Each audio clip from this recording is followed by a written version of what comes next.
be more people who will join. Well, I just want to welcome everyone to this third series of the global webinars that we have been running for the last year or two. And as you know, this one is focused much more than the previous two series. And this one, we've decided we're going to focus on the United States and its ideas and systems and institutions and powers. And really, it kind of continues in this particular way, our study and analysis of world issues and forces by bringing together disparate voices. People who may not always necessarily sit in the same conference hall or seminar room, with maybe coming from different disciplines and different perspectives, with the understanding that a global conversation is a much more educational and informative one than one which you have only, say, the regular voices that we may usually hear. And as you all know, and we see every day, whether we study international relations or politics or anything to do with the world today, everything is so much more, or it seems to be so much more complex, so much more multifaceted, multidimensional, and differently experienced as well. And that it depends on who you are, what you are, where you are, when you are, what you actually think about anything. And the kind of perspectives that arise from those differences can also be very useful and very interesting. And that it really, as simply put, is the kind of main aim of this series of webinars that we're holding. It's learning from different people's ideas and perspectives and experiences, regardless of what they are, as long as they are serious analysts, commentators, and so on, people who take the world seriously and have a serious point of view, considered point of view to put forward. So effectively what we're doing in this series of 6 webinars this time, it's like a 6-week course. We're not charging anything at all. So we are violating the principles of neoliberal capitalist greed and so on and so forth by putting it on completely free of charge. And it's really a course which tries to deconstruct, interrogate the kind of ideas that, as we say on the website, colonial, imperial, hierarchical cause of American power. Because regardless of different ideas about the United States and its position, role, and strength in the world, I think our view is that it remains a very, very significant global power in all kinds of ways, which we don't have to kind of reiterate here.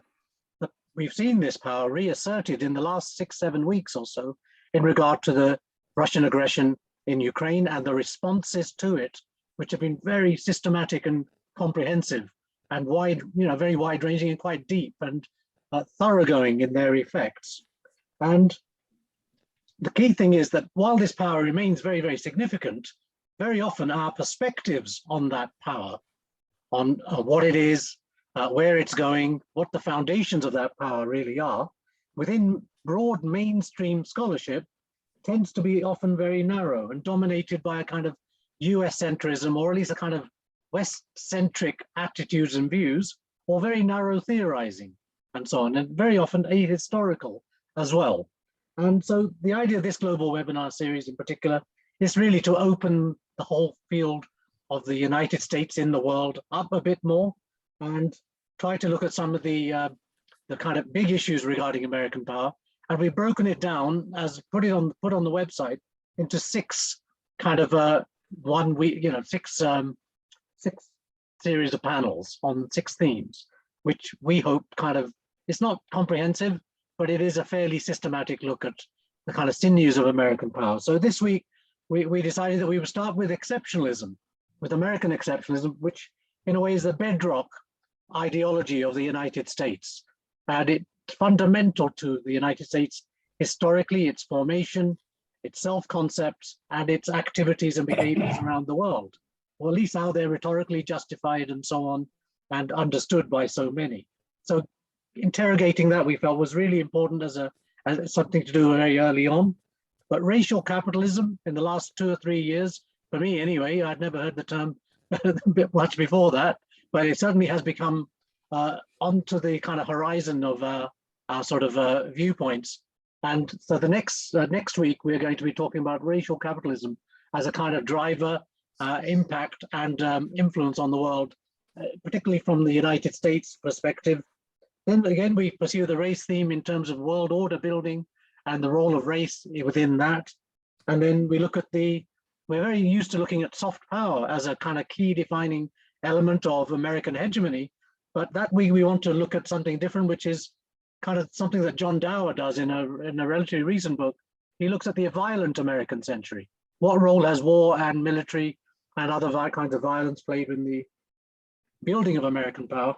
And then we want to look at the kind of much more traditional thing, which is like the kind of empire of knowledge, the role of America in the kind of construction of ideas and knowledge of itself and about the world, and how powerful that is, and how it is actually perpetuated and so on.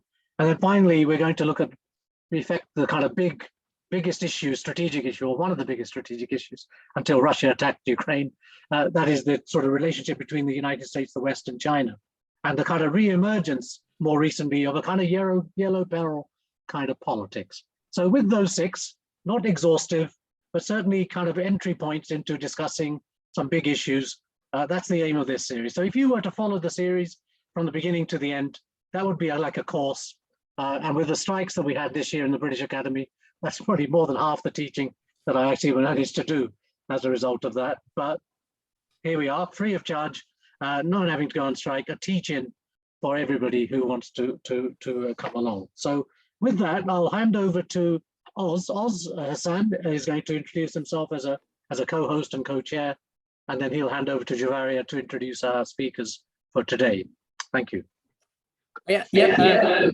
I'm Oz Hassan. I'm a reader at the University of Warwick, and I'm going to be co-hosting this and trying to do a lot of the social media materials. So I'll be tweeting throughout with hashtag global webinar and so forth, and then trying to upload the stuff later on to sort of promote the series and things like that. So over to Juvaria, who will introduce the speakers.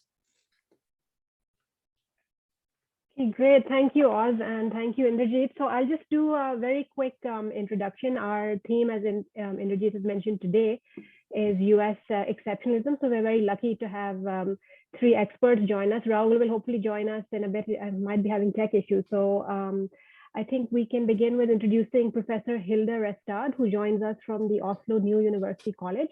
Her research interests cover American politics, US foreign policy, American history, and international relations. And she's the author of the book, American Exceptionalism, an idea that made a nation and remade the world, published by Routledge. And we also have with us today Professor Michael Cox, who is the founding director of LSC Ideas. He has also served as chair of the United States discussion group at Chatham House, as senior fellow at the Nobel Institute in Oslo, and as visiting professor at the Center for Defense and Strategic Studies in Canberra, Australia, and also as chair of the European Consortium for Political Research. Professor Cox is the author, editor, and co-editor as well of several books on US and UK foreign policy.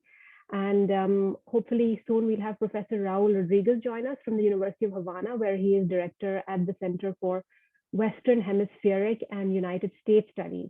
His research interests are in imperialism, hegemony, and American power, and his publications include journal articles and book chapters on foreign policy and diplomatic relations with the United States, Canada, and Cuba. Thank you all for joining us today.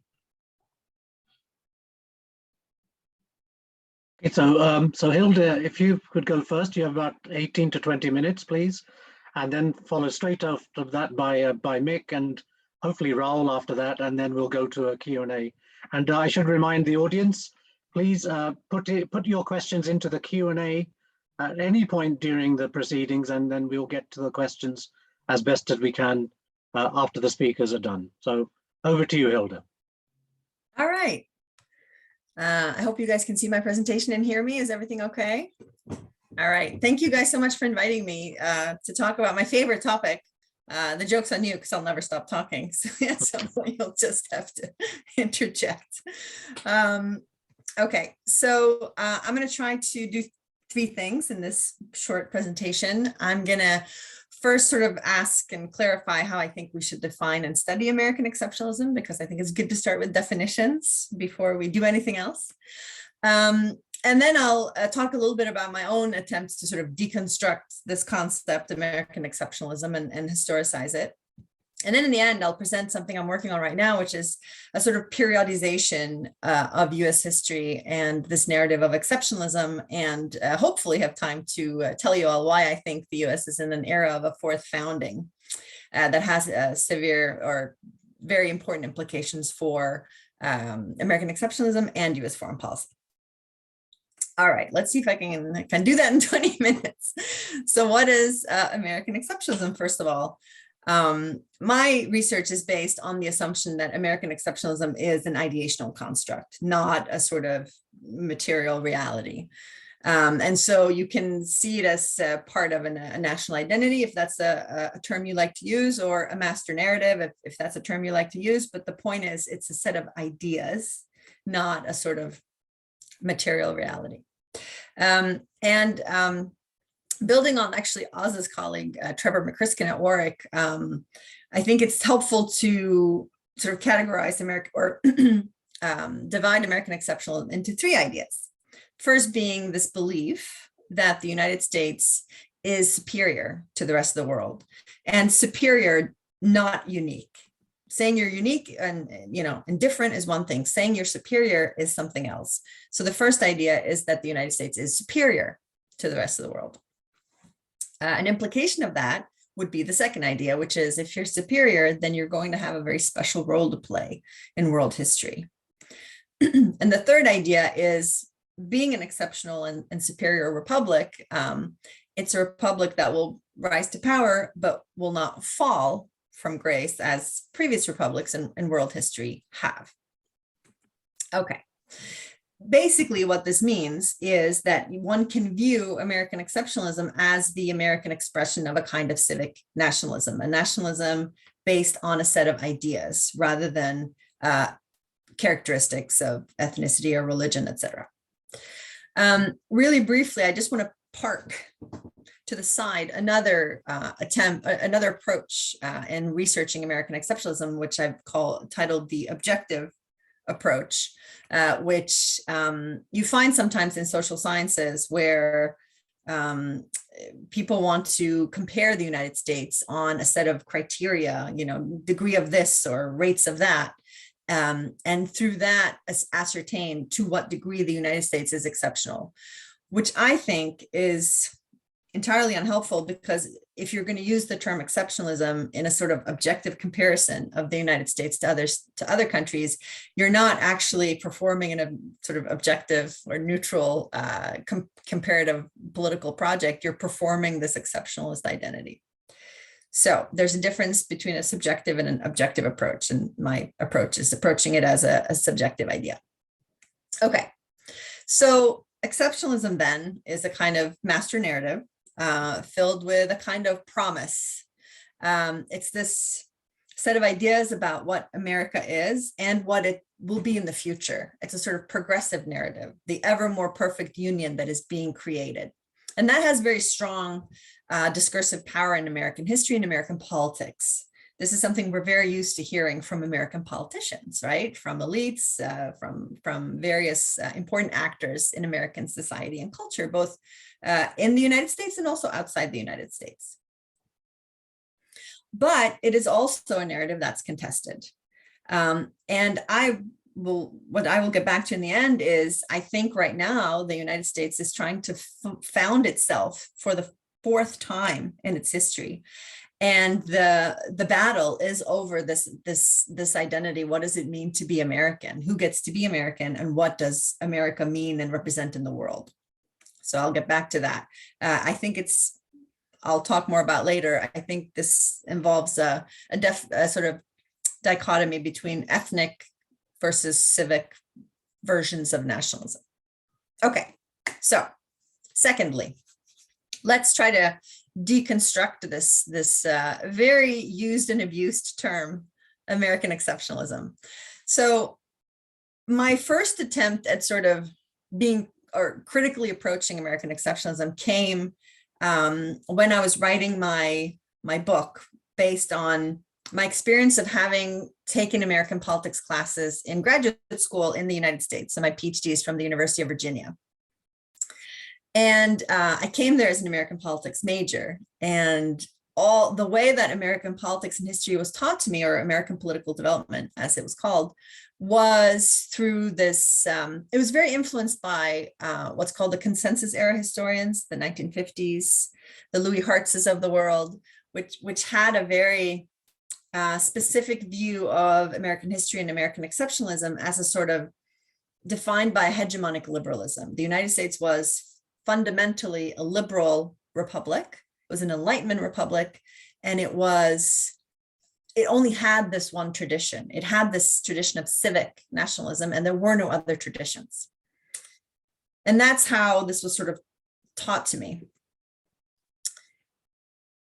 Now, the way that this was taught as having affected US foreign policy, which is my actual area of research, is that because the United States saw itself as exceptional, it often led to an impulse to want to isolate itself from the world. This sort of new, modern Enlightenment republic was better than all these other old, corrupt European colonial powers. And so through the 19th century, the US isolated itself from the world so as not to be tainted by this old, corrupt world. And so there's been lots of old work on the importance of isolationism as a US foreign policy tradition. What I did in my book that was based on my dissertation was basically trying to deconstruct this coupling of American exceptionalism and US foreign policy. So by not only working with political scientists, but also historians, I sort of challenged this whole idea of the US having had an isolationist foreign policy in the 19th century, because when you conquer a continent and try to eradicate a native population and expand slavery, then you're not being isolationist. You're being very active, involved in the world, taking over new territory.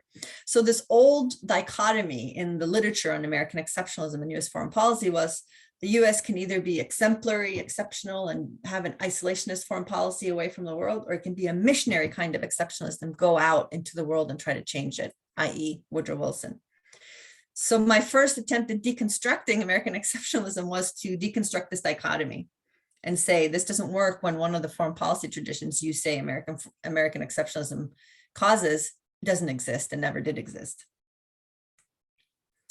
Okay, so that was my first attempt at trying to figure out what the stories that Americans were telling themselves were, and if they actually were true, and if not, what does that tell us about the narratives that are actually communicated through research and political practitioners. So what I want to focus on mostly today is my second and current attempt at trying to deconstruct American exceptionalism and how it's coupled with US foreign policy. Because the current era that the US is in, I would argue, is a kind of fourth attempt at a founding. I don't have to tell any of you who are at the webinar today that the US is experiencing profound change and profound disruption from various aspects in its society. And I think the unsettled times that we are seeing right now and have seen for a good decade, at the end of the day, could amount to an attempt at a fourth founding. In order to convince you guys of that, I have to briefly convince you that there have been three former foundings that relate to how Americans define themselves and their nation and their role in the world. And obviously the first founding then would be the classic founding, the founding of the state, the political founding. Although there are some who would disagree with that also, as we've seen in the 1619 Project. But the first founding is the political founding, where the United States first gets defined as a nation. Americans who get to be defined as Americans is, of course, discussed and then settled for a time. And it's a self-consciously exceptional founding. This is where the origin story of the United States comes from, and this is the story that the consensus historians in the 1950s were transmitting, that the United States was founded as a liberal republic. It was the first modern republic in world history. It was therefore exceptional, and it would act exceptionally upon the world. It would not be like these other great powers in Europe.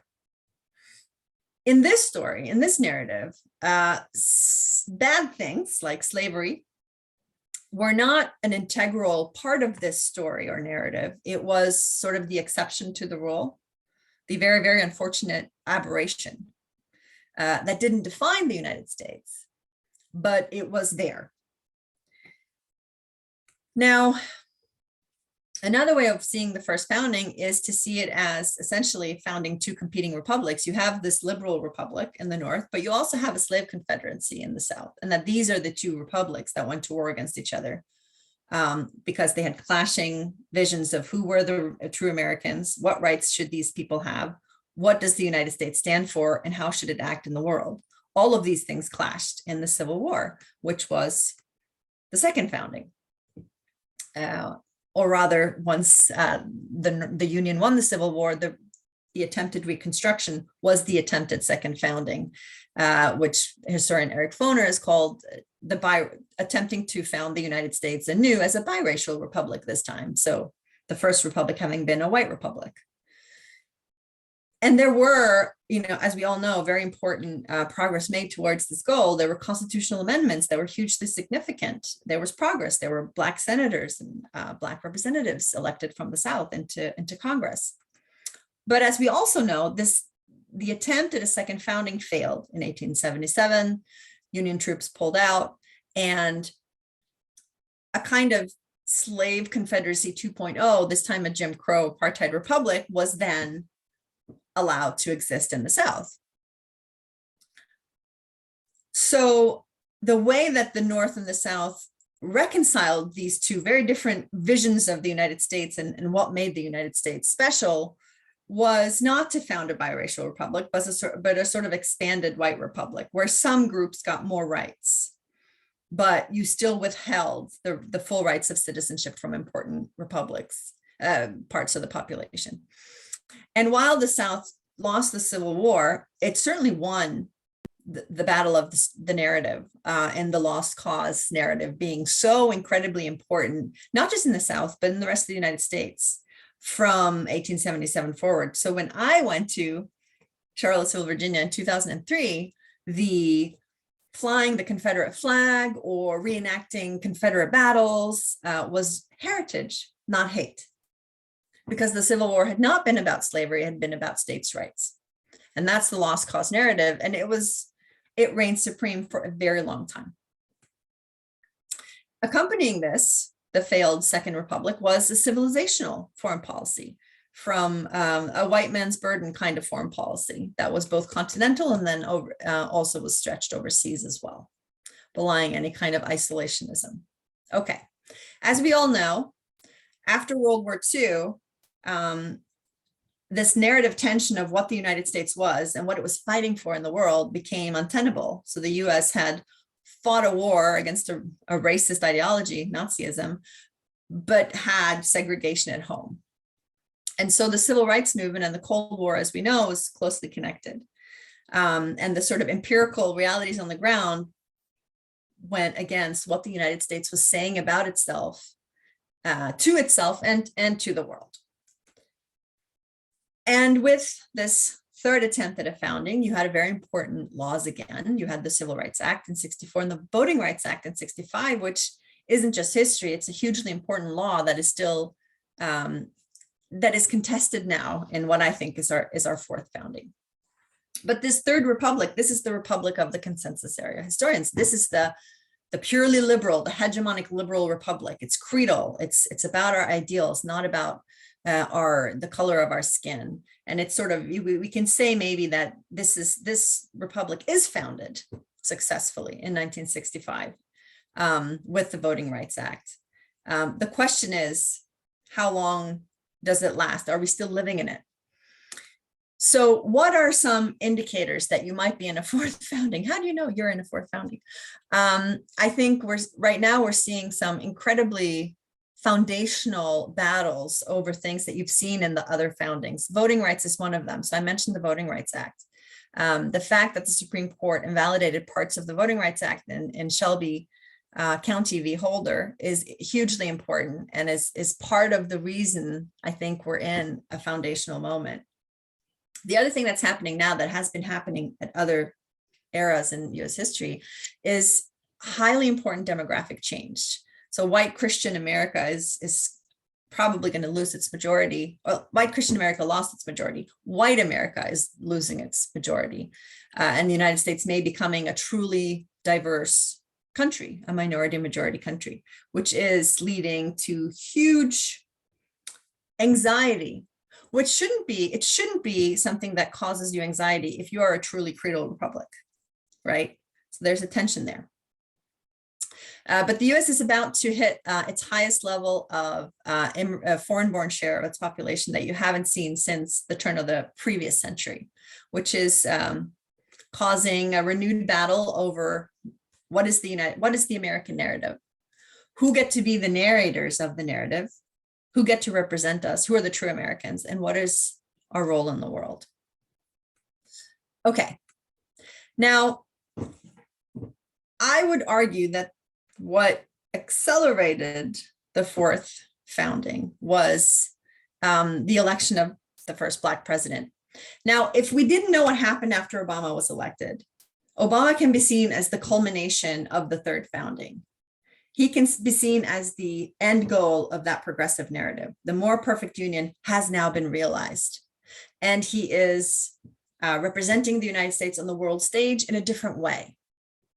He's a bit more humble about what the United States can do and a bit more maybe open about what it has done in the past. It's a little bit of a different approach to how to narrate the United States on the world stage and at home. But Obama received some incredibly interesting critiques. And the most important critique I think that he received was that he didn't believe in American exceptionalism. Oh, that's 18 minutes. I still have 2 minutes, Inderjeet. And so this debate over American exceptionalism and Obama, I think was a symptom of something deeper. And the fact that he was accused of being too hesitant on the world stage, not being allowed to represent the United States on the world stage, I think was hugely important. And of course, we remember Mitt Romney in 2012, no apology, nobody apologizes for America. That was his campaign. Now, so the story could have ended there, but in fact, after Obama came Trump, and you went from the first Black president to what Ta-Nehisi Coates has called the first white president. And you have a self-conscious backlash against the different way of narrating America and a different narrator of America. Now, in the background, there are also structural upheavals, and there's the move from unipolar to bipolarity, et cetera. But my point is that I think Trump has provided us with a contester to American exceptionalism as a civic nationalist narrative. And it is self-consciously ethnic. It builds on ethnic traditions from pre-World War II. And it rejects the idea of the United States as a liberal hegemon because it is exceptional with liberal ideals. And so we're now in an era of fundamentally contested American narrative in both parties, I think, which will have huge consequences for US foreign policy. And I've written more about this in Global Affairs and the Texas National Security Review.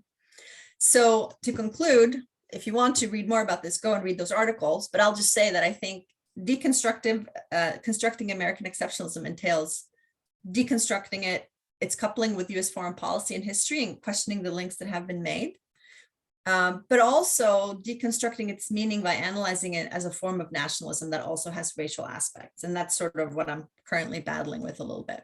But the hope is, if this is a fourth founding, if there is a deconstruction of the national narrative, as well as what that means for the US and the world, you could come out on the other side with a kind of more inclusive narrative that would be able to produce maybe a more humble or just foreign policy. But now I sound like a very optimistic American, so that's all. But I have to end on an optimistic note.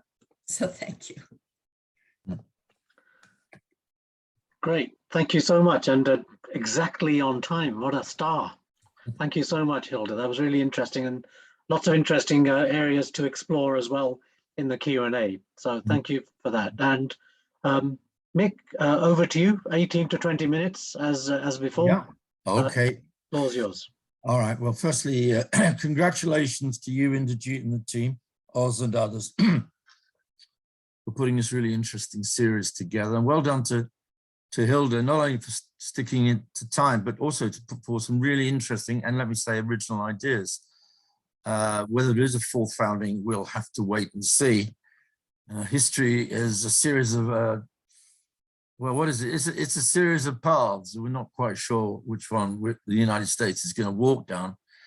I've taken the title of the series, Inderjeet, very seriously, you'd be pleased to hear, on the notion of deconstructing the colonial, imperial, hierarchical, and racial core of American power. Hilde has dealt so well with exceptionalism. I will come on to that, and I maybe raise one or two other questions with Hilde about meanings of exceptionalism. I wonder if it is also not material, not just ideation. I think it is probably both, Hilde, but let's have a discussion about that. But I thought I'd start off at least by saying a few things about what you put down there, Inderjeet, and I think I'm glad you did, on the colonial, imperial, hierarchical, and racial core of American power. Just try and reflect on that. And by the way, I'm bound to say this, I've just finished a book, by the way, I'm always advertising it.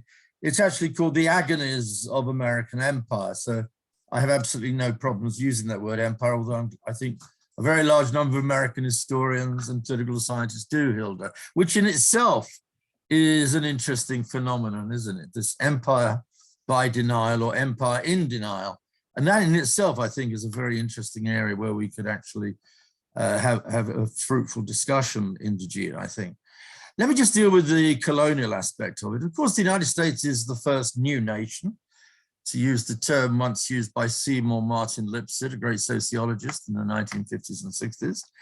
It grew out of a revolt against colonialism. Therefore, to even suggest, as you've done, Inderjeet, that there's a colonial core would seem deeply provocative and deeply ahistorical, would it not? Not at all. In a way, when actually one looks at the colonial revolt, what strikes me, and I think certainly strikes a number of contemporary historians, more critical ones looking at what happened in the 1770s and 1780s, was actually not how revolutionary the colonial revolt was, but how conservative it was. In other words, 1776 and the constitution settlement which followed created a very, very conservative republic in terms of attitudes to property, in terms of attitudes to the vote. Women clearly did not have the vote, nor indeed did the vast majority of men. And of course, in terms of slavery, there was no, in a sense, there was no, therefore, fundamental questioning of the fundamentals of structural power, which were the legacy of British colonial rule. There's been this wonderful play about Hamilton, who's a remarkably interesting figure, of course, in a sense, the founder of the American Economic Republic and a protectionist as well. But Hamilton was very British. If you read through his arguments, I mean, he was obviously in favor of the revolt against British rule, but he took a kind of view which was actually, you know, rather positive towards what the British had achieved, and, you know, and certainly not to get into war with the British. And indeed, you can actually see, I think, how conservative many of the founding fathers clearly were, not only because some of them were slave owners, but also in their attitude towards the French Revolution, to which many of them, as it became more radical in the Jacobins in the 1890s, became increasingly distanced from what was happening. William Gladstone, who was, you know, no mean analyst of many things in the world, as a good, fine liberal that he was, actually talked about why he liked the American Revolution and not the French Revolution. And the reason was because he thought it was so conservative and didn't strike at the core of fundamentals, and certainly didn't preach the fraternity and equality, even though it sometimes talked about liberty. Hilde, you also mentioned, and I've always thought about this when thinking about 19th century America and the rise of America, how the West was won, as it's often portrayed to me in films I used to watch in the 1960s.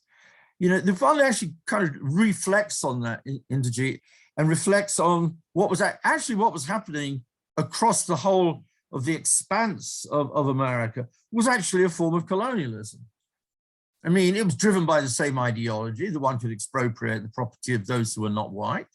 There was no, you could break any promise you like, you could get into it. And of course, you could also engage in effectively what added up to ethnic genocide. So in many ways, there was, and the guiding assumptions were actually not so different. Although again, this is denied in terms of this exceptionist narrative that Hilde was so wonderfully talked about. It was actually denied in much of that narrative as well. The West was one, but it was a process of colonization within the space, which had previously either been occupied by Native Americans or indeed by other powers, including France, Spain, and indeed Britain, if you include Alaska within that, Russia as well. And also, it is simply not true to say that America did not acquire colonies. I mean, this kind of notion it did acquire colonies through after 1898. I think they were called Cuba and one was called the Philippines. And there were other sort of smaller colonial naval stations in the Pacific, which were not insignificant. And finally, although our friend from Cuba is now here, I'm glad to see that, you know, if one is kind of thinking about a colonial relationship, even if it's an informal empire, then one clearly has to look at the Monroe Doctrine. So in that way, I think there is a colonial origin here, which is not insignificant. It doesn't just go away. And I think deconstructing and bringing that back into the narrative of the rise of America, I think is very, very important. The second point here on the imperial, I think Hilde hit the nail right on the head. I think what so profoundly distorted so much American scholarship on the rise of America was this kind of notion of isolationism.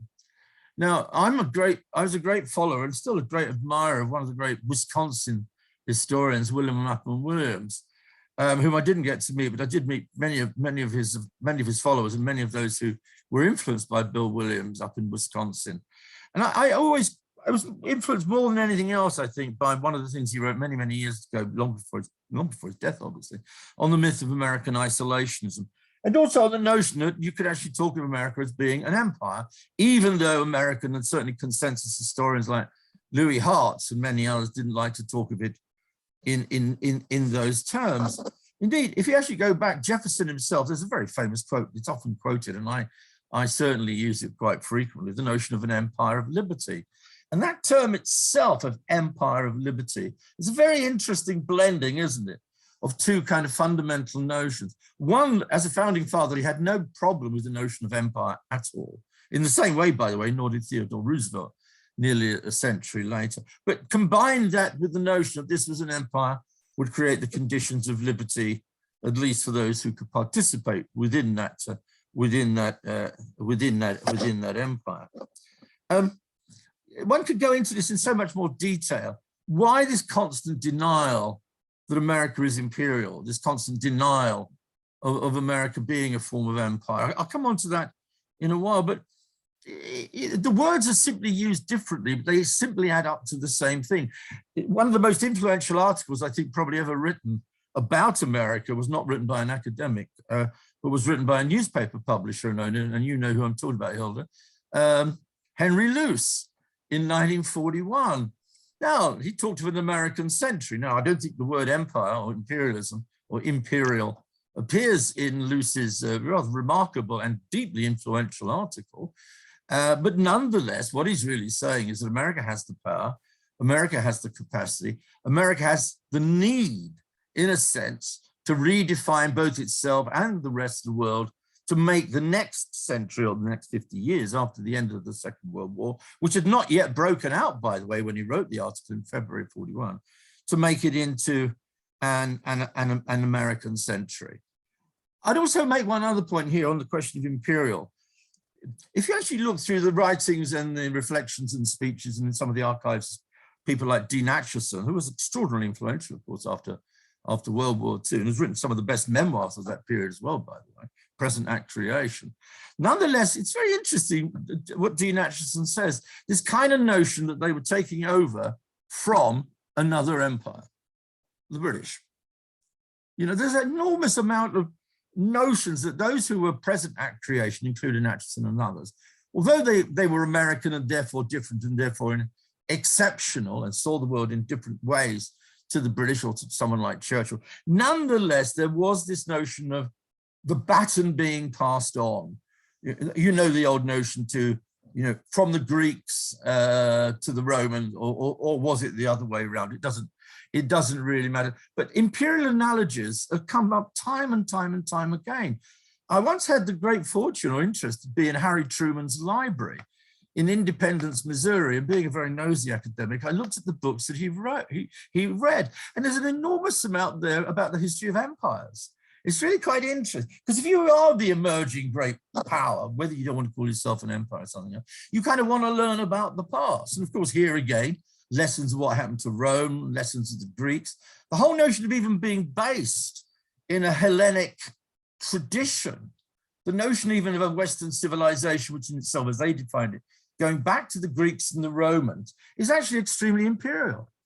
And so I don't think they had, and again, they weren't embarrassed by this in many ways. And Dean Acheson, of course, who, by the way, whose traditions actually went back to Britain, to Ulster, you know, it certainly saw this kind of connection in his own thinking. And I also make a very trivial point, Inderjeet, but I've made many things I like outside international relations. One is opera, the second is art, and the third is architecture. And I always think when I walk around Washington, it's wonderful being in a proper imperial city, because it has all of the architectural features of an imperial city. And imitating that classical form is not accidental, as they say. I'll leave that to people to think. I kind of end on this particular point of the imperial side. And I argued this in my book, Agonies of Empire. I mean, it's a trivial, silly point, but if it looks like a duck, talks like a duck, quacks like a duck, then it's a duck. So I don't get into a huge amount of worrying about it, what kind. It's not exactly like the Roman Empire, it's not exactly like the British Empire, but then most human beings are not like exactly like everybody else, but they're still the same thing called a human being.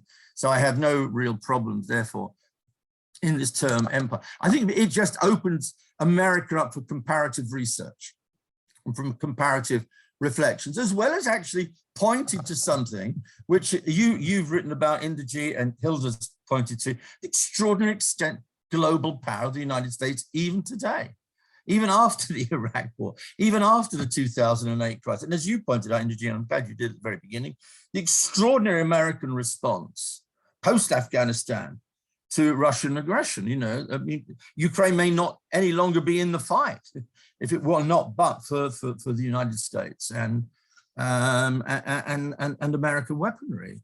So this again is a demonstration of something. We don't even have to start looking at the role of the dollar, you know, military spending. It all adds up to me to something more than just a great power. The question of race, again, you've dealt with, and I'm not, and it's David Tallis and many others that have dealt with this. It's pretty obvious, and again, Hilde, I don't want to repeat what Hilde said. This whole definition of being an American was being white. Being an American meant being a white European. Even within that category, Hilde, I think it also meant being white Anglo-Saxon and Protestant as well. So you find what I would call racial stereotypes of Catholics, racial stereotypes of Jews in late 19th century, even early 20th century, and discrimination against both. It was not entirely accidental. The first Catholic president to become a president was John F. Kennedy, who then lost 4 million votes by virtue of that. And of course, the exclusion of Jews from the big banks and all the various key golf courses and various other things in the American white Anglo-Saxon. There was a white Anglo-Saxon Protestant elite. There was a genuine establishment, and it was white and Anglo-Saxon and Protestant, and by definition, clearly excluded African Americans. So I remember, again, this is just purely a personal, but I hope this it's of interest. I once had this very strange experience of attending a meeting at Virginia Beach where they had every single Secretary of State, who was still alive, of course, come onto the stage and reflect on being a Secretary of State. And Kissinger, of course, was there. Anyway, there were a few others, but one was Dean Rusk, who was an architect of the Vietnam War, of course, in the early 1960s. And Dean Rusk, who was actually a decent human being, actually, although he had appalling views on foreign policy, to be perfectly honest, and with the disaster of Vietnam hanging over his reputation. He actually said, I became ashamed of being an American going into Washington, D.C. as a segregated capital. How could we be the leader of the free world? This brings back your point about race in the Cold War, Hilde.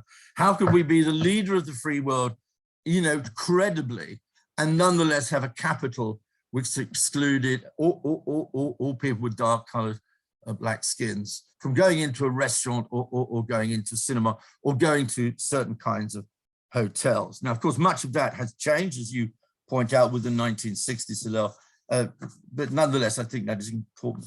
So in that regard, you could say, given that it has a colonial foundation, it certainly has an imperial outlook, and it certainly has a racial history, and a very significant one, which has not gone away, point out. Does that therefore mean it's no different to Europe? You know, what therefore is the difference? I mean, this is a big question. I think this is what you would tackle yourself in your own book, Hilde. This does bring us to exceptions. Therefore, what makes America exceptional, to use your phrase, and I use the phrase which has been used by many, many others over the history. Now, I do think there is a material reality to exceptionalism, Hilde, and you've got a very interesting distinction between objective on the one hand, subjective, ideational, material. It's a useful distinction, but I'm not sure I'm convinced by your argument, but I don't think you have to leave out the material side of it. I suppose my point is a rather old materialist one, given I am kind of an old materialist. You can't imagine people talking of an American exceptionalism without knowing how big the United States is, you know, how large the economy is, you know, how its geography is figured, the position it holds in the hemisphere, the fact that it is surrounded on one side by 3,000 miles of water and 6,000 miles on the other, with those dangerous Canadians to the north and those even more dangerous Mexicans to the south. You know, I think it was Hans J. Morgenthau said the country that is surrounded by Mexicans, Canadians and fish cannot be in a dangerous neighborhood, quite the opposite.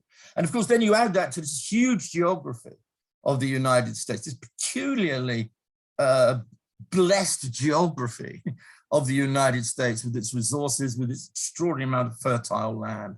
That has therefore been the basis, plus immigration, which of course was essential to, as indeed was cotton and slavery, something that Karl Marx wrote about a lot, by the way. We ought to bring him back into this conversation about King Cotton. He wrote a lot about this, the importance of cotton, not just to the South, but to the American economy. So I do think there's a materiality to this. I can't imagine, you know, one couldn't imagine Americans saying, we are number one, without that material basis of power. You know, the idea, it seems, can be rooted within the materiality of what has made America, you know, the kind of state and hugely powerful state that it is.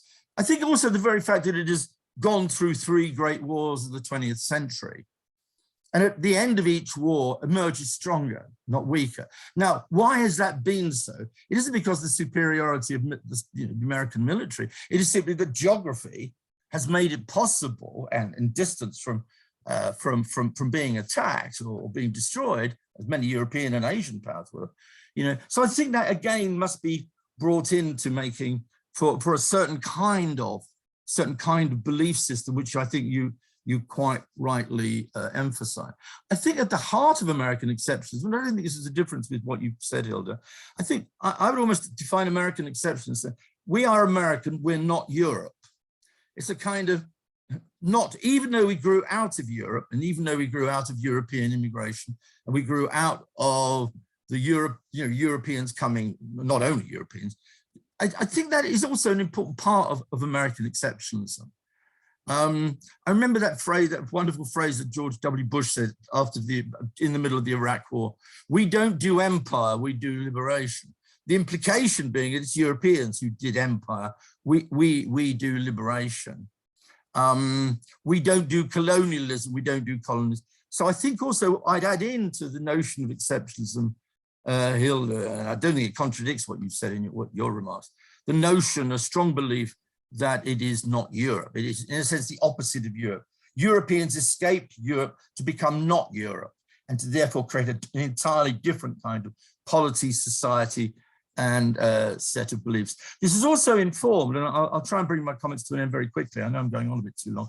I think it's also informed a whole debate in America within international relations.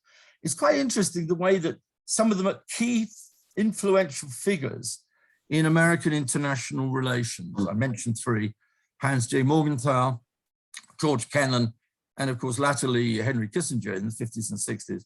All of them were very much in the realist tradition, obviously, but all of them disliked American exceptionalism. All of them disliked the notion that America had a different way of looking at the world. And their critique of American foreign policy, which I think was quite interesting, although I'm not sure it goes far enough, their critique of American foreign policy, that it was too idealistic, it was too moralistic, it was too bound up with notions of promoting its values rather than thinking of the balance of power.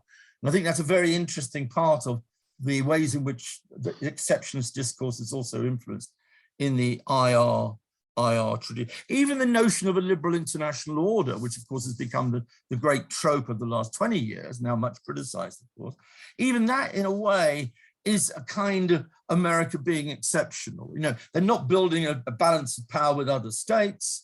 What they're doing, in essence, is building a new international order, which is, as Hilde points out, and you've talked about, Inderjeet, fundamentally liberal in time. So that's where I really want to end. I just end up, with, however, with one real big question. There is one fundamental difference between the United States, there are many, between the United States and other great powers. And again, William Appleton Williams was one of my great influences in a very early period of my life. And actually so is Paul Kennedy's book, The Rise and Fall of Great Powers, which I think is still a great book, although, you know, there are things one could dispute, particularly what he said about the United States. It's still a wonderful book and had extraordinary impact at the time. But Kennedy's come back to this time and again, and it's an interesting point. The United States may be the one great power in history, to use a quote, which has so far declined to decline. Now, is this the most exceptional thing about the United States, Hilde?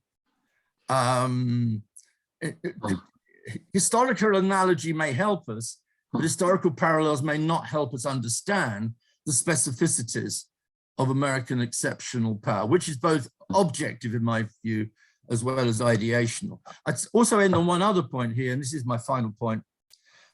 I said this the other day in a lecture, maybe a flippant point. It's about which number or which numbers do Americans not like? The numbers they dislike are 2, 3, 4, and 5. What number do they worship? 1. And again, I know that's a kind of really silly way of putting it, but you get what I'm trying to say. And I just do not see any American president, whether it's a Trump or whether it's the ones that I've written about in my book from Clinton, ever accepting the notion that the United States does not remain hegemonic, does not remain, to use your terminology there, Inderjeet, at the top of the hierarchy. In that sense, it's still got a fundamentally hierarchical view of the world. And in a way, I think this is many of the things which are going to work out and create much of the conflict we're seeing today.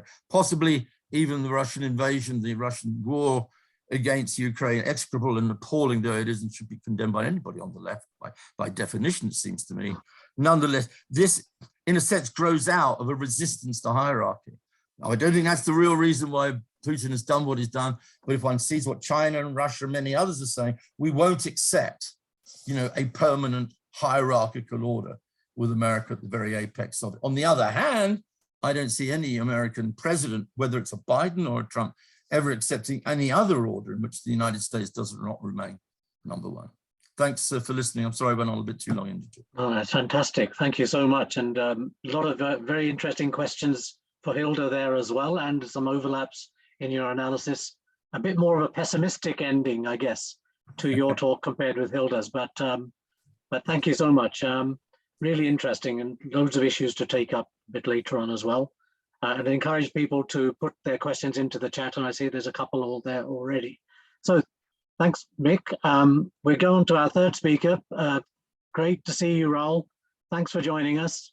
And as for Hilde and for Mick, you have about 18 to 20 minutes, please, for your presentation. And of course, you come from a country which knows all about hierarchies on which the United States claims to be top, but have also waged a heroic resistance for many decades against the world's greatest power. So a very interesting perspective. We're hoping to hear from you as well. So Raul, thank you. Can you hear me well? Yes. Okay, thank you very much. And I have to apologize because I had some issues at the beginning, but then also I got confused with the timing. We are here now on daylight saving time, and it's one more hour or one less hour. I was getting ready for 11 o'clock Cuba time, and you started at 10.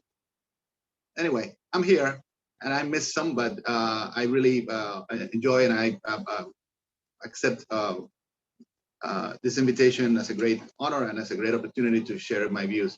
As I said earlier, I will be speaking from a Latin American perspective, an area where really decolonization really has to refer to deconstructing and dismantling neo-colonial ideologies in regard to the superiority of the United States or Western approaches. And we need to really work towards a redistribution of power because as a result of colonialism. One of the, I'm sure I missed some of the previous speakers' points, but I'm sure that they might have referred to, and as this webinar needs to address, is the idea of US exceptionalism. From our point of view, from Latin America, we've always been seeing, or we've seen this idea of American exceptionalism, and it's as it's been to some way thrust upon us as the United States, being white northern United States as a special people chosen by God to fulfill a holy mission, which is the United States. There's not much talk about the benefits that this United States got as a settler colony, as a difference from the kind of colonialism that most of us in Latin America suffer from Britain itself. There's a big difference between the kind of system that was imposed on the English Caribbean islands than the one that enjoy in the United States as a settler colony. And the relation between Europe and the United States was a whole different. So from the very beginning, this United States emerges as a result of a settler colony, but benefiting from the process of primitive accumulation of capital. The United States is a country where there was no feudalism. Where they got there already in some sort of proto-capitalist way, and there was the same evolution. But the countries to the south of the border, as we call it in this part of the world, I mean the south of Rio Bravo, which is Mexico, all the way down to Argentina, including the Caribbean, we had a different way. We were developed to some extent, or evolved in a different way in relation with the colonial powers.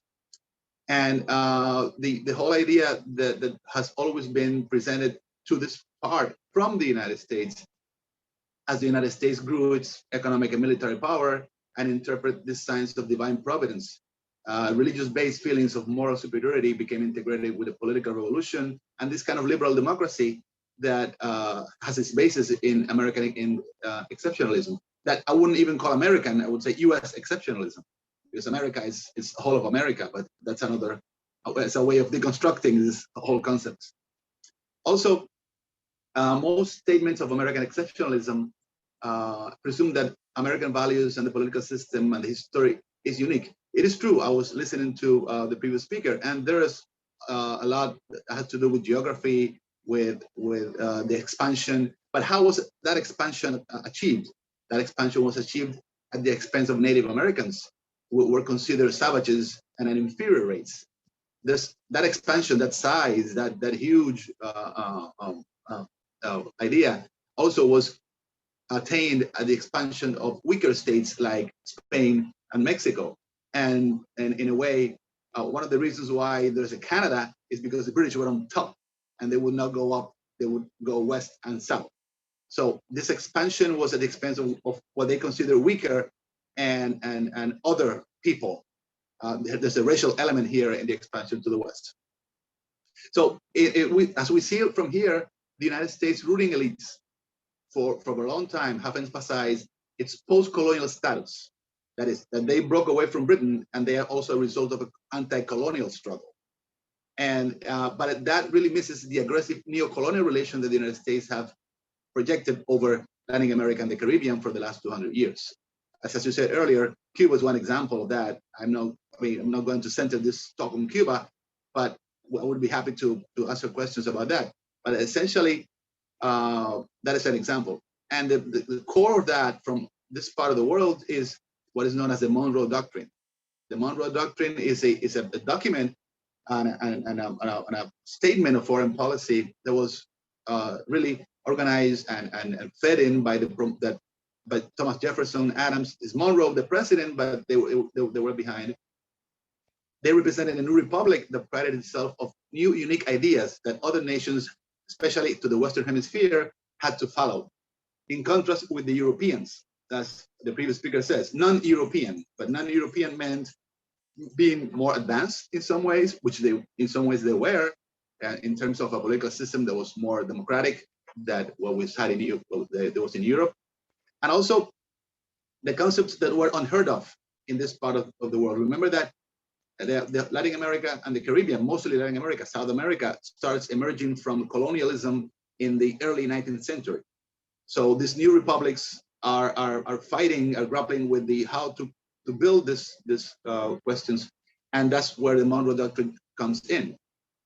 So the Monroe Doctrine, as a core of this, made expansion more accessible through the way the United States viewed the Latin American and Caribbean countries.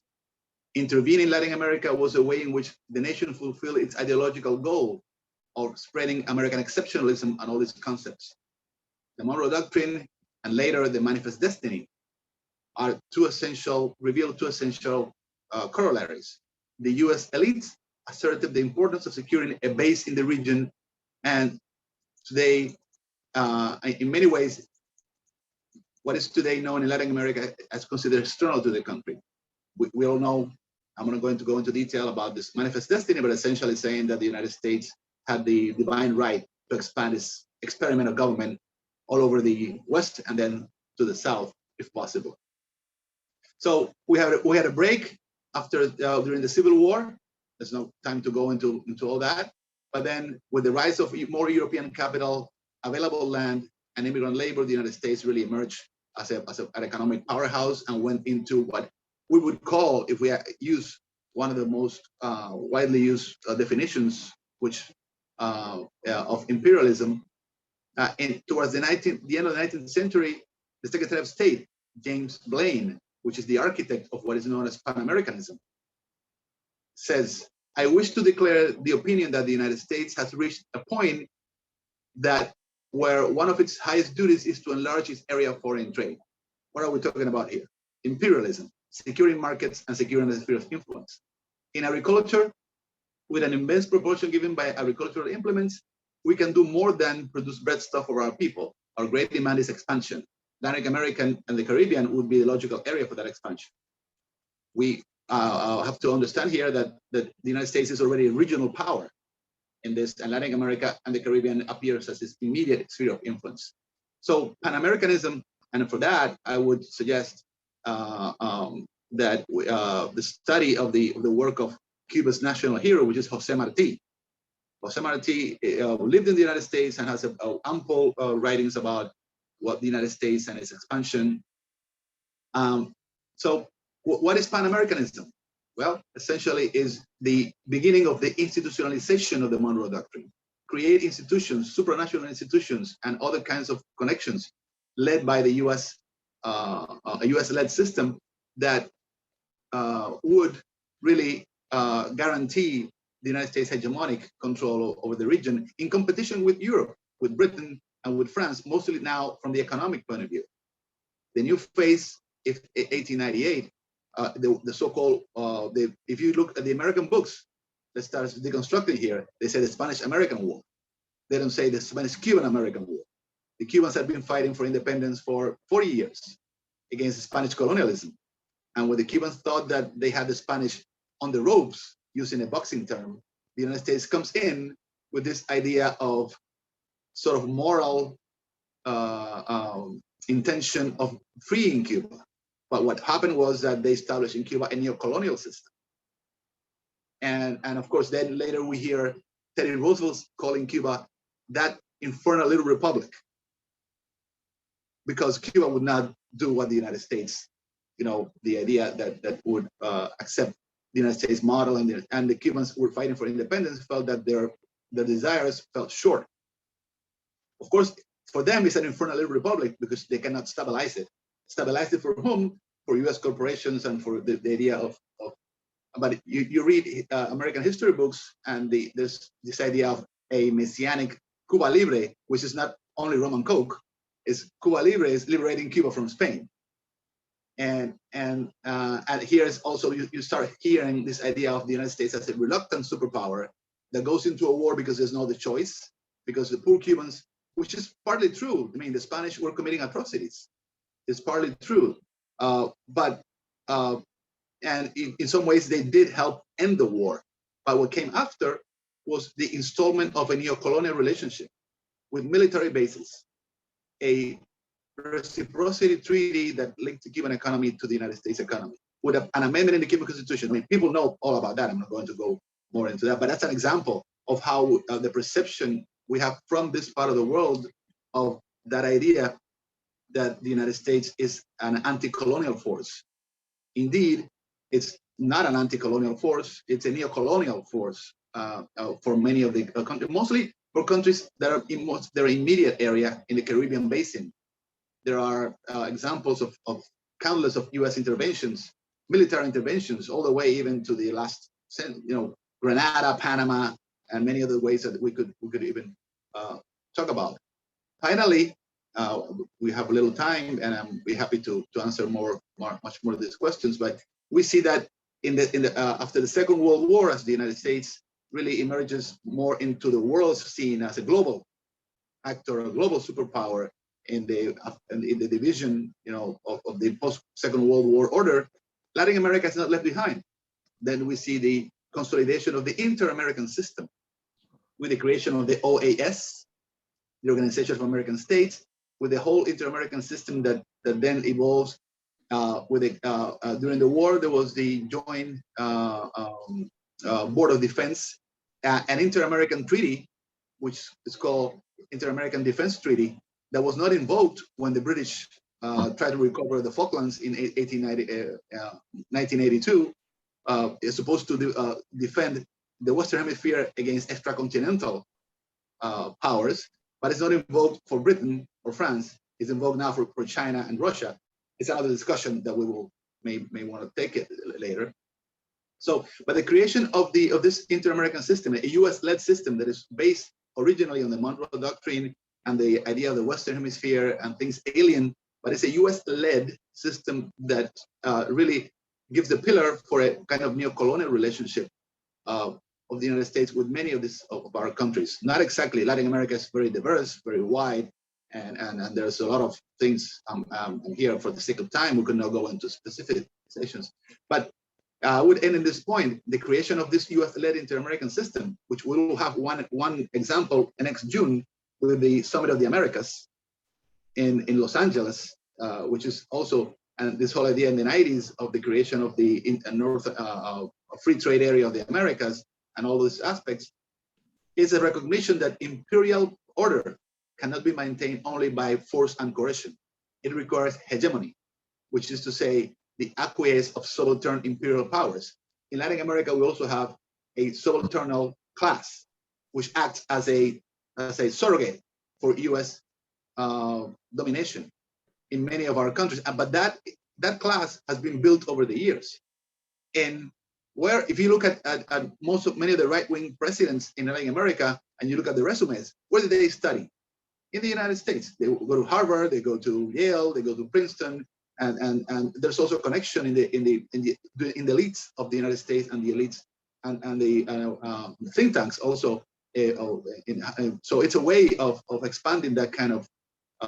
In other words, this, and we see also that in the case of Cuba, how this subaltern class really ruled Cuba from the first 60 years of the 20th century until 1959, and breaking from that has led to this thing that you mentioned at the beginning: 63 years of confrontation with the superpower. They're just trying to build an alternative to a neo-colonial hegemonic domination. Yesterday there were immigration talks between Cuba and the United States. The United States now blames Cuba for an increased number of Cubans trying to immigrate to the United States, but they don't mention the system of sanctions imposed on Cuba. They don't mention the effects of the pandemic. And for the rest of the Central American countries who also sent a lot of immigrants to there are programs of improving economic aspects. But for Cuba, you have sanctions. It has to do with this way of imposing this idea of the American model of American exceptionalism. That's our view from a very condensed view from Latin America. But essentially, the view from here is that the United States, for many countries, is not this idea of a force of good that has led to freedom and is a neocolonial type of relationship and a hegemonic area of control in which Latin America has been a sphere of influence for the last 200 years. I will end on that. That's one view of this, and I will be happy to participate in the Q&A. Great. Thank you so much, Raul. I'm really glad you got over the technical difficulties and gave this wonderful talk. It's fantastic. I think our three speakers have kind of connected and combined really well and raised a load of very interesting questions, but certainly given us quite a wide range of ways in which we can look at this thing. So we've got some questions in the Q&A, which I think we'll go straight there. We have about 15 minutes or so of Q&A. The first one is a friend and colleague of mine at Citi, Dr. Sean Stars, who asks a question of you, Hilde, is first. He says, how exceptional is American exceptionalism itself? Do not all great powers believe they're exceptional with a messianic role to save or defend others? Japan, Germany, Aryans, China and the global south today, the West in general. So is this not just par for the course for great powers which have global power or global ambitions, that they're always saving someone, that they are unique in some respect? Yes, so it's a great question. In the U.S. case, these exceptionalist ideas were formulated way before the United States was powerful. So the ideas came before the power, for sure. But of course, that you'll see more and more application of that. The more power you have, the more people you can save, or recreate in your image. But the research on American exceptionalism shows very clearly that you have the religious imagery in the colonial era, and then you have the political idea of political exceptionalism with the founding. So idea before power in the US case, which also actually relates to what Professor Cox was saying to the material aspect, because it takes a while before the United States becomes a ginormous country that has two oceans, right? So these ideas do precede some of the material aspects of exceptionalism. I guess one of the things Mick reminded me of some of the Marxist origins of the term American exceptionalism as well. And there's something somewhere that I'm sure Mick knows, Frederick Engels argues that an idea becomes a material force when large numbers of people believe it. Yeah, no, I always go, as you know, Marx wrote an enormous amount on the United States, on the Civil War. And by the 1890s, Frederick Engels was, of course, saying, well, why has there been no revolution in America? You know, a working class, material power, the most advanced capitalist country in the world. And he kind of says, well, there's a problem here. Why did they also, I mean, he kind of thought that religion, he couldn't quite understand the persistence of religion within the United States, this most advanced capitalist, this most materialist of all countries in a sense, which has absorbed American capitalism, the notion of capitalism as Americanism, yet at the same time. And I don't know if that was his full explanation, but I think you just point to something which I think is very important. There was another great German sociologist at the time, without going into too much name dropping, Werner Sombart, who wrote a wonderful book called Why Is There No Socialism in the United States? About 1901. He couldn't quite work it out. It just brings us back to this notion that even the founding fathers and German social democrats, Sombart, would really try to grapple with this America just being fundamentally different, though a reflection of and a byproduct of Europe itself, including the great European war between France and the British Empire. Mick, there's a question for you from Sean. Hi, Sean. in the Q&A, which I'll read out to you. Okay. Thanks you. And he says, if the US is also materially exceptional, would you argue that its economic power is not just a matter of degree, but qualitatively different in world order? So it's not just a matter of China catching up in GDP, but shifting the very centrality of the US in global capitalism. Yeah, a great question. Thanks, Sean. I started life, again, without being too autobiographical, I started life as a Sovietologist in the 1970s and 80s, where we were preoccupied with GDP and whether the Soviet Union's GDP was catching up with or not catching up with the United States. And I think most of that GDP, although useful enough, only gave you a very, very, very low angle analysis of what was really happening, either in the United States or indeed within the Soviet Union. It could not predict, after all, the collapse of the Soviet Union if you use GDP. So I think the question is very well intentioned, and I think a very good question. And I've always been a bit of a skeptic, not about GDP per se. It's a rough and ready guide to something, but it doesn't tell you very much other than the size of the economy itself. And it's a very crude quantitative measure, as Sean has pointed out. And I think, so that's why I've always believed, and maybe I'm a bit of an outlier on this, Inderjeet. I've always been a little less concerned about the rise of China from that American point of view, for that reason, that what you need is a whole gamut, a whole, if you like, a menu of assets, a whole menu of assets, which then makes you a genuinely global player. First, you have to have the ideology, and China, I don't think, has it. It constantly denies that it wants to be a hegemon. It constantly says, we don't want to be like the United States. We have a different history, a different culture.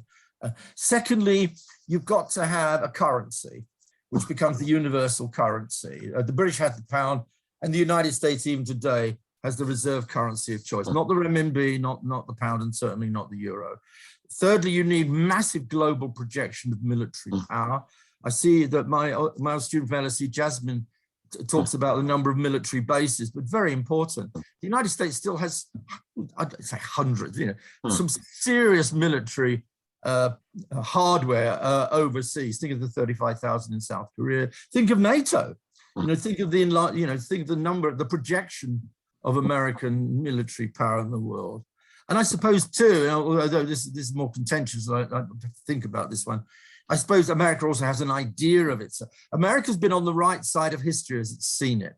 And I think that, again, is coming through the First World War on the winning side and making the difference of the First World War, coming at the end of the Second World War on the winning side, and coming through the Cold War and on the winning side. All of that, I think, adds to this sense of American exceptionalism as well. That is why I think it's different to other great powers. Other great powers, by the way, all named in that excellent question, they all lost. And the US kind of looks back on it and just said, well, we won all the great conflicts of the 20th century, and maybe there's no reason why we shouldn't do that in the 21st. Thank you, Mick. We're going to go to your former student then, Jasmine Ghani from St. Andrews, who's asked a question, actually for all of you, and maybe Hilde, you want to take it first, and then Raul could come in. And she thanks all the speakers and says, Hilde, you ended on an optimistic note about the possibility of a just foreign policy in the future. It seems that would require a retreat from militarism, which I would say is constituted by racial identity, a retreat from its military bases in foreign territories and its status as a military hegemon that feeds into military competition globally. And yet we've seen any reluctance to exercise military leadership in global affairs lead to huge domestic anxiety and opposition, such as Syria.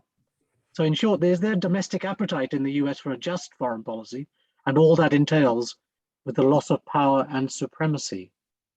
I want to make sure that Raul gets the time to speak. So I'll just be very, very quick in that if you're going to have a big reconfiguration of what the United States is supposed to fight for internationally, you need a reconfiguration of what the United States represents at home, or else you're going to have this is what Obama experienced, this enormous anxiety just because he was trying to pull back a little bit from the war on terror, arguably a hugely failed endeavor, both the war on terror and attempting to retrench.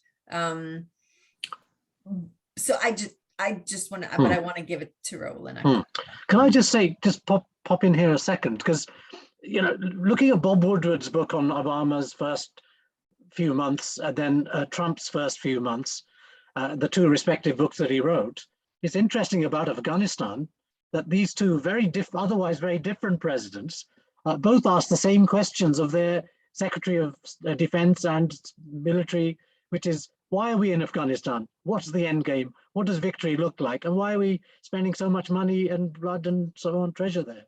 Yeah. And both received the same answer, which is more troops, please. But that shows that there is a domestic appetite for this. Right. Yeah. And I think you're right. But there seems to be a very powerful elite consensus which sort of believes that military power is a core defining power of the United States, and any withdrawals seem to be seen as a kind of massive defeat, and therefore a sign of weakness and strength. So anyway, Raul, same question. Well, yeah, you're right, and perhaps here we have to remember that there was Vietnam, and a retreat from in the case of Vietnam was seen as a defeat, and for the United States imperial power, that would be a big question. From Latin America, we do have the perspective that this imperial idea and this role of the United States is also plays well to a lot of the domestic audience, because it makes them feel like superiority, and also to the audience that are part of what we call the surrogate of U.S. imperial domination. So indeed, a lot of the domestic aspects of U.S. foreign policy are followed very, very close in Latin America because of the way of the impact it has had for the last 200 years. That's basically it. Thank you, Hilde and Raul. Raul, there's a question from Sean Stars, my colleague, to you as well. And he asks, if American neocolonialism is opening up markets for its corporations, then what, in your opinion, is increasing Chinese investment for its state-owned enterprises? Is this also neocolonialism? And if yes, is one neocolonialism better than the other for the global South? Well, this is the larger question here is what are China's objectives in this? There's a difference again from Latin America. In the case of Cuba, for example, is that a lot of the Chinese investment and a lot of the Chinese overtures towards this do not come with strings attached in many ways. Probably the only thing is that, well, you have to define your position with Taiwan. That's one little thing. But in the case of the United States, this kind of a relationship do come with this conditionalities and the fact that if you are not a liberal democracy with a market economy and you don't have an alternative of political parties and that the model of the United States, then you really have a problem. And also, if you start developing, even if you have a liberal democracy or probably let's say, even if you don't do a revolution Cuban style, you have Salvador Allende in Chile in 1973. You have Bolivia. You have many countries that have developed within the framework of a Western liberal democracy, not a socialist revolution, and have been confronted by the United States power and their surrogate for domination. So, and that's not the case of China. China is more pragmatic in its approach, and one of the questions here is China does business with Brazil, with Bolsonaro, and does business with Maduro in Venezuela, and it's able to do the same or similar without any other of the. The question here again is that the United States has developed a relation with Latin America and the Caribbean of a sphere of influence, not the case of China. So if I would not call a Chinese a neo-colonial policy in many ways for that reason, because there's no political imposition, there's no other ways in which the Chinese want to push any Latin American country to adopt their political system, their single party it so happens that Cuba also has a single party communist party in power like China, but it's not because the Chinese wanted it. And now, well, it creates some areas of political affinity there, but it's not the way. There's no summit of the Americas coming up in June with the Chinese are going to try to dictate how Latin America and the Caribbean really projects itself. So I would make a difference. If you strictly put it in economic terms, of course, the Chinese economy needs to expand beyond its frontiers, needs resources from other parts of the world. But the way they want to access those resources are, in my view, different, looking at it from Latin America than what the United States does. Thank you. Raul, what would you say to the question? One question that occurs to me is, what is the comparative scale of Chinese trade and other investment compared with US and other Western countries' investment in Latin America? And secondly, a kind of question of maybe this is the stage at which China is able to exercise its kind of presence at the moment. You know, it is quite likely that any power which needs to expand, which needs to have an expanding economy to uplift its own population and so on, a big export-led economy and an economy with foreign interests, foreign investments, it may well in its earlier phases do exactly what China is doing, which is take its opportunities and kind of minimize the oppressive character of it. But as it develops its levels of investment and reliance on those economically for its domestic welfare, it could well become much more politically active in those countries and regions too. So is this just a question of, in say 25 years' time, China may well be carving out spheres of influence, may well be wanting to protect its assets through political interference, as well as military or naval bases in and around those regions, the logistical basis of a great power. So, I mean, is there anything inherently different about China which precludes such an outcome? Well, you have a great point there, and that's looking to the future is difficult to determine. But one thing I would say is it's culture. I mean, in the Western Hemisphere, we are more Westerners in Western culture speaking, because we're a result of the colonialism, European colonialism, and U.S. influence. So China may have a lot of investment in Latin America, may have all these relations that we explained, but in Latin America, in the Caribbean, and the Western Hemisphere, and now for the whole world, people watch American movies, listen to American pop culture, military bases all around, armies, with the exception of probably Venezuela, Cuba, and Nicaragua, and a few exceptions, but armies are modeled in the School of the Americas.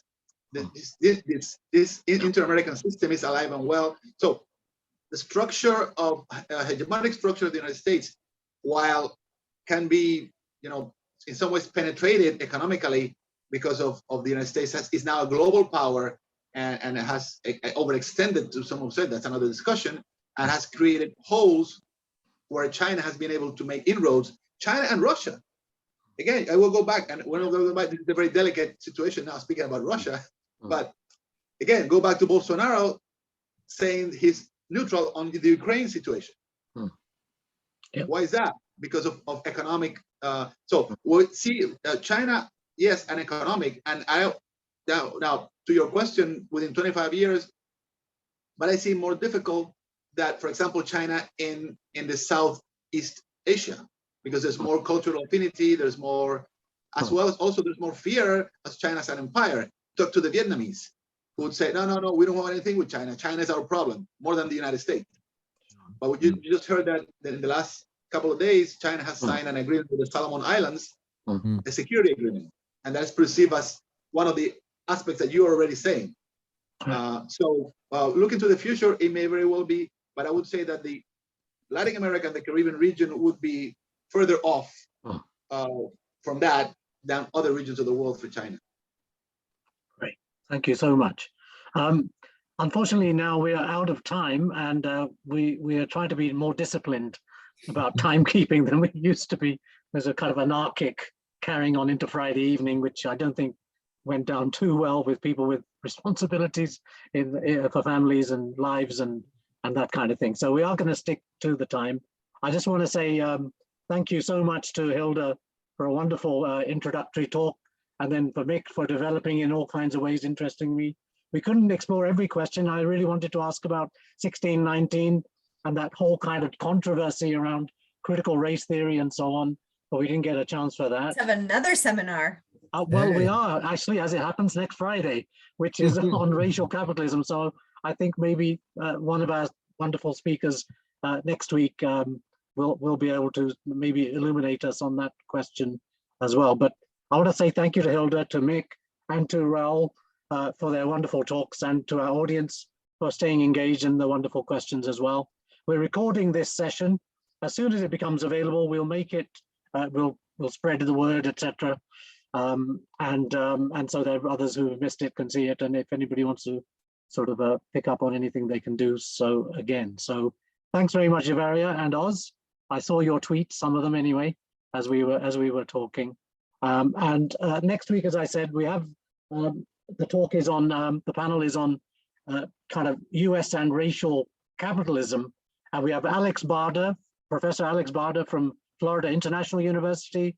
We have Gargi Bhattacharya from the University of East London, and Dr. Mark Ledwidge, who's a visiting fellow at City University of London. So 3 interesting new takes on this kind of question. And so I hope you can join us again next week, Friday at 3 p.m. The registration link that you've used is the same one for all 6 webinars, so you don't need to do that every week, and you'll get a reminder message about this as well. So thanks very much. And I will keep better track of daylight saving times in the Western Hemisphere. No, it's not that. We've also changed from 4 o'clock to 3 o'clock London time. So I knew that might cause a few issues with me, because I nearly missed it myself. But anyway, thank you so much, everybody, and we'll all see you next week. Bye-bye. Thanks, Inderjeet. Yeah. Thanks to the Bye. team. Thanks, Hilde. Thanks, pal. Thanks, Oz. All the best, everybody. Bye-bye.